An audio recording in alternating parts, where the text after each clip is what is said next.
Tonight on Some Americans Experience, we tell the story of Bernard Crazy Legs League. The story begins not with Bernard League, but with his father, Irving League, an immigrant who worked his way up from a New York sweatshop to become a millionaire in the corset industry. It was Irving League's money that made possible the life and times of Crazy Legs League.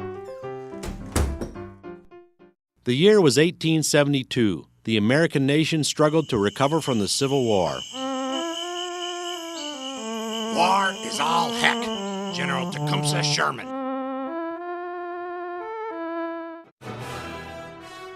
The floodgates of immigration reopened. From Italy, Poland, Lithuania, from all over they came, riding steerage in the dimly lit holds of steamships, hoping for a better life.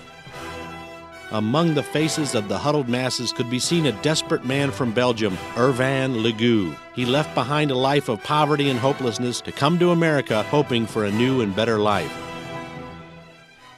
My name is Irvin Legoux. Mister, this is America. Your name now is Irving League. And just to be on the safe, we're gonna call you Mike. With his new nickname, Irving sought work on the Lower East Side of New York. He worked in a boiler room. He shoveled coal. He worked as a custodian and even tried his hand at vaudeville. The frugal, hard-working Irving League saved enough money to set up a small millinery shop in his apartment. However, business was slow and Irving worried. Then one night, as Irving lay sleeping, he dreamt he was visited by his long-dead grandmother, who had been a Belgian lace maker.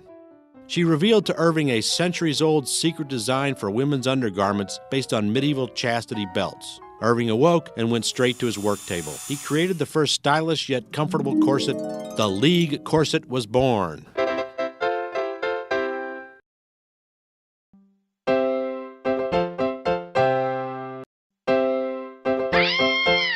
Within months, League corsets became the rage as men bought them for their wives. Irving became wealthy, fulfilling the American dream.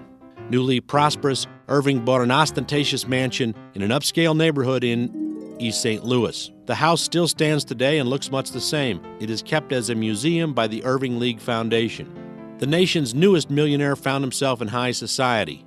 In May of 1895, Irving attended the coming-out party for a wealthy debutante, Victoria Vanderbilt. They quickly became engaged, and despite her parents' objections, they married. The next 18 years passed quickly. Before long, Irving had a daughter and 3 sons. Irving and Victoria named their daughter Eunice. She studied dancing through an Isadora Duncan correspondence course. Sadly, she suffered a series of mental breakdowns. In a desperate attempt to cure, Irving would send her to a specialist who attempted a frontal lobotomy. The operation was a complete failure. Her condition worsened, so she was institutionalized. This was the last picture taken of Eunice. The eldest son was named William Bush League. Born in 1896, William grew up a handsome young man. During the First World War, he served in the cavalry. When his horse died of trench foot, William realized his war experience might make good material for a novel. So in order to complete his war literary training, he became an ambulance driver. But the war ended before he could complete Chapter 1. He intended to call the novel A Farewell to Elbows. Disillusioned after the war, William fell into a life of parties, speakeasies, flappers, and jazz.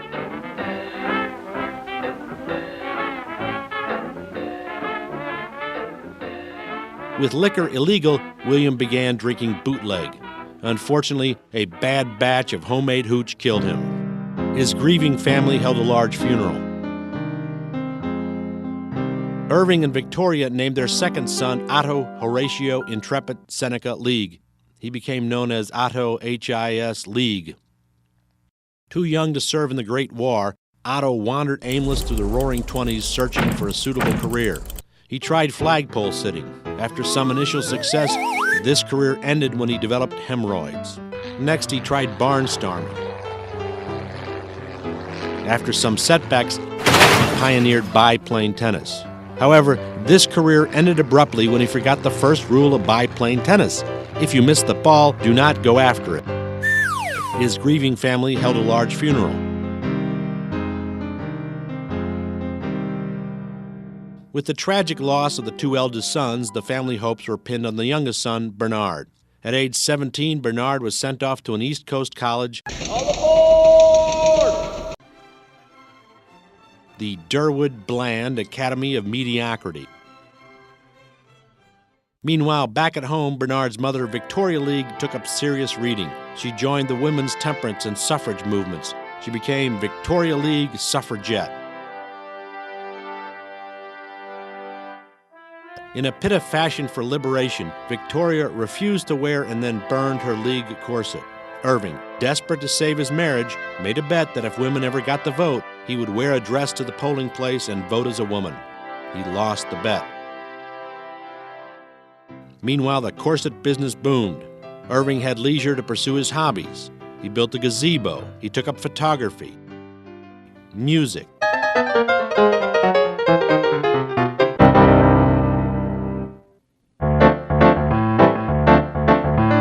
He took up fishing and hunting.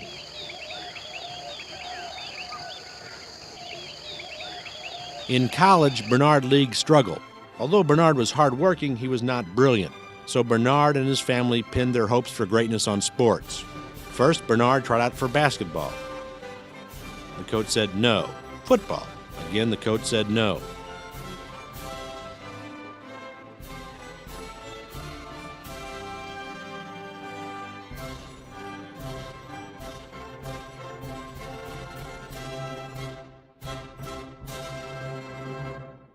Bernard became depressed and discouraged. Disillusioned with college, he grew a mustache, he took up the water pipe, and began reading cheap novels. During the summer, he considered dropping out of college as he tried his hand at vaudeville. He joined a kitchen band, but he was overshadowed by the closing act. Back at home, Irving worried about his son. But Irving was not a man to be discouraged. He decided to contact the college president. What happened at that meeting remained secret, but rumors at the time hinted at a large endowment by Irving League to the Durwood Bland Academy of Mediocrity.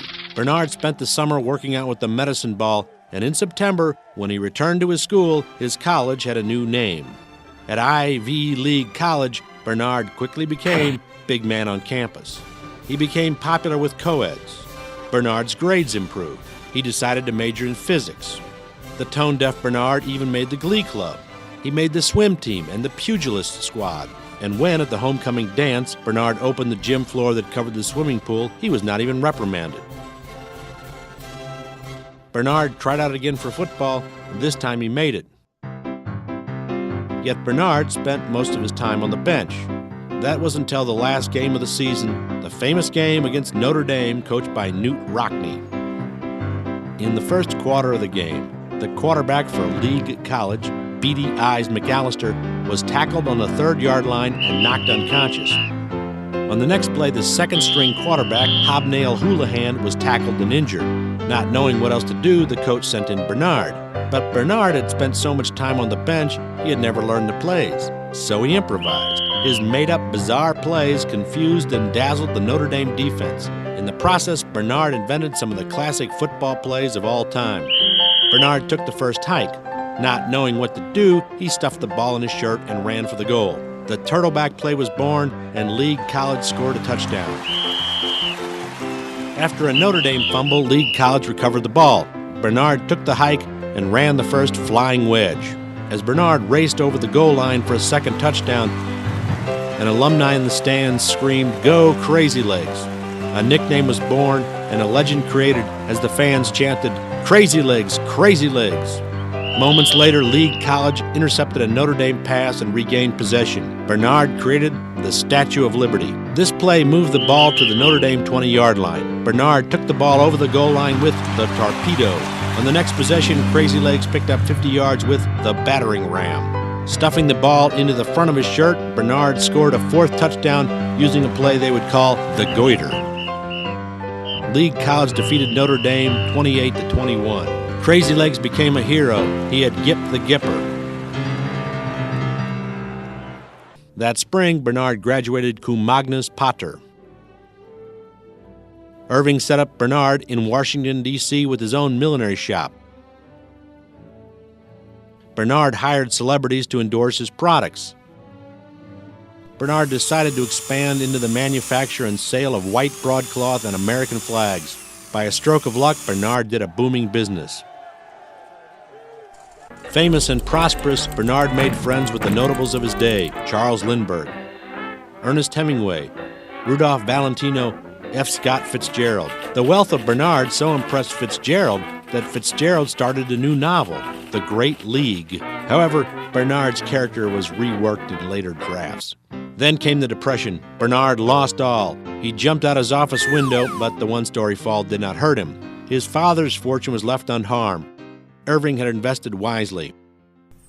But Bernard could never forget his day in the sun when Crazy Legs League scored 4 touchdowns and defeated Notre Dame. You, Bernard League, I've been looking for you.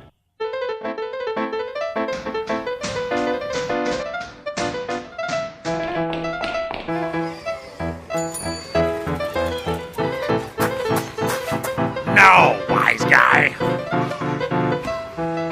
Wise guy?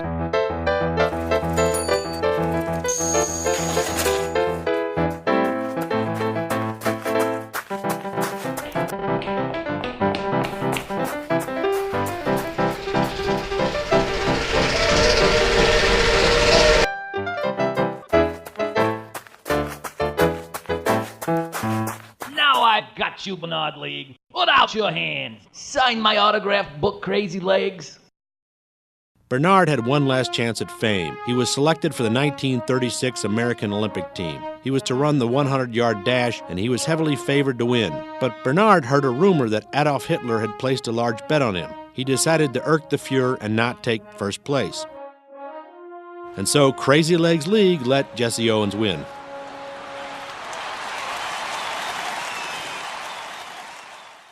Bernard went on to live out his years in obscurity, living off the trust fund set up by his father and collecting postage stamps.